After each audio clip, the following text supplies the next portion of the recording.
હાથ ઊંચા કરીને ખાલી 1 મિનિટ માટે, અડધી મિનિટ માટે સાહેબને જોરદાર તાળીથી વધાવવા પડે, સી આર પાટીલ સાહેબને. તો કોઈ પણ હાથ ઉપર રાખો, નીચે નહીં. જોરદાર તાળી વગાડો સી આર પાટીલ સાહેબ માટે. અને ગુજરાતની 26 સીટ આપણે ભારતીય જનતા પાર્ટીની 5 લાખની લીડથી આવી જોઈએ એવી આપની ભગવાન પાસે પ્રાર્થના.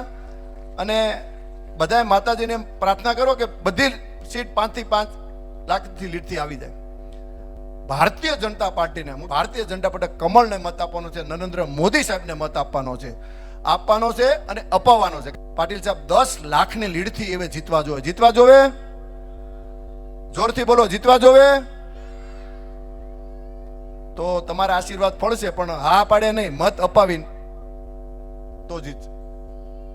થેન્ક યુ, આભાર, જય ગુજરાત.